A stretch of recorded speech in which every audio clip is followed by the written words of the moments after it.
If you've been hanging around the gardening world for a while, whether online, in seed aisles, or on the ground with your hands in the soil, you've probably noticed something interesting. Gardeners have a secret, a cheap one, a simple one that's been hiding right under your nose, delivered to your home in packages, stacked behind shops and tossed aside almost everywhere.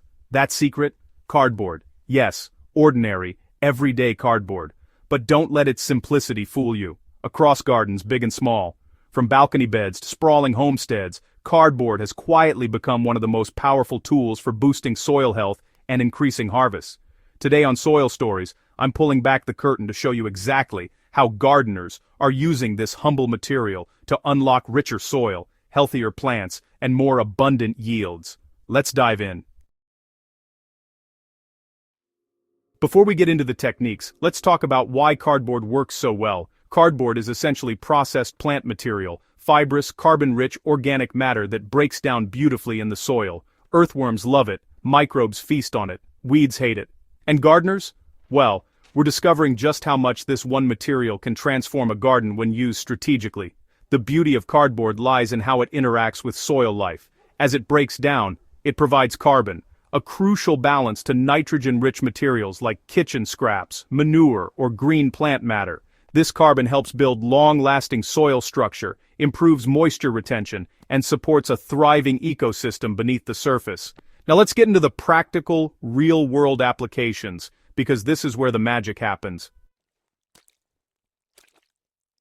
Every gardener knows the frustration of weeds stealing nutrients, space, and sunlight from crops, and while mulches and tools help, cardboard remains one of the most effective and beginner-friendly weed control methods out there. To use it, gardeners lay flattened cardboard directly over the soil and wet it thoroughly. This softens the material so it molds comfortably to the ground and begins to bond with the soil surface. Once topped with compost, soil, or organic mulch, cardboard becomes a nearly impenetrable barrier that blocks existing weeds from emerging.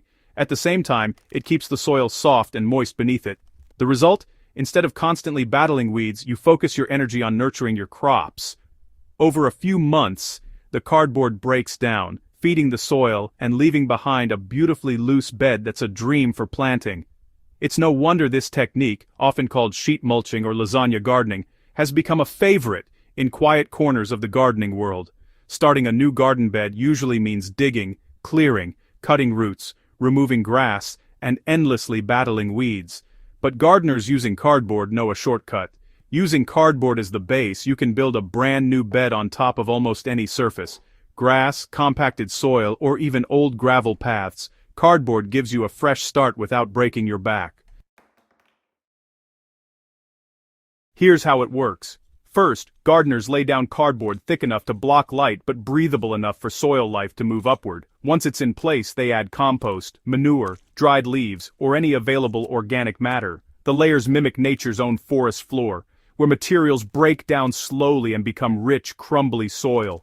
Within months, that once unused patch of land transforms into a fertile growing space ready for vegetables, herbs, or flowers. It's one of the most satisfying transformations you can create, turning a neglected corner into a thriving bed without digging up a single blade of grass. If you garden in a place with hot seasons, long dry spells, or unreliable rains, cardboard can become one of your best allies. Because cardboard holds moisture and breaks down slowly, it acts like a sponge sitting just above the soil. When placed under mulch or compost, it helps regulate moisture levels around plant roots. Even during harsh sun and drying winds, the soil beneath stays cooler and wetter for longer. This is especially important for shallow-rooted crops like lettuce, strawberries, and herbs, which are notorious for drying out quickly. By using cardboard under their beds or paths, gardeners reduce irrigation needs and protect plants from stress that can lead to poor yields or bitter flavors. It's a simple trick with surprisingly big results. If you've ever lifted old cardboard left in the garden for a while, you've probably seen direct evidence of why this technique works so well: earthworms. Lots of them. Earthworms are natural soil engineers. They pull the cardboard downward, chew it up, digest it, and leave behind nutrient-rich castings that act like slow-release fertilizer. The tunnels they create improve drainage, aeration, and root penetration. In other words, cardboard doesn't just sit on top of the soil, it invites life into the soil. Gardeners who regularly incorporate cardboard often notice that their beds grow fluffier, darker, and more crumbly over time, plants root more easily, diseases decrease, and the overall resilience of the garden improves. Nature rewards those who feed it. Paths may not seem important, but any experienced gardener knows they influence everything, from weed control to water management to ease of harvesting. Gardeners often line their walking paths with cardboard before adding mulch, wood chips, or gravel. This method prevents weeds from overtaking paths while keeping the pathway stable and comfortable to walk on. And over time, as the cardboard breaks down, it continues enriching the soil beneath. Unlike plastic weed barriers that suffocate soil life, cardboard supports it. This is one of the quiet ways gardeners maintain tidy, manageable spaces while still nurturing a healthy ecosystem. While cardboard isn't a miracle pest solution, it does offer surprising benefits. Because it breaks down slowly and creates a stable mulch layer, it helps deter pests that thrive in disturbed soil, like root-eating insects. It also reduces hiding spaces for weeds, which can attract certain pests. More importantly, cardboard encourages the natural predators, earthworms, beetles, and beneficial microorganisms that help keep harmful pests in check. Some gardeners even use rolled cardboard tucked near beds as traps for slugs or roaches, then dispose of them easily.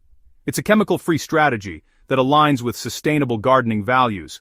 Cardboard is a treasure for compost piles because it adds necessary carbon to balance nitrogen-rich materials like fruit scraps or green leaves.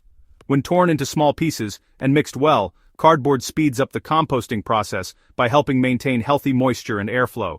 Some gardeners even place sheets of cardboard at the base of their compost piles. This helps keep nutrients from leaching away and invites worms upward as the pile warms. By the time you're ready to use your compost, the cardboard has usually become part of the rich, dark humus every gardener loves.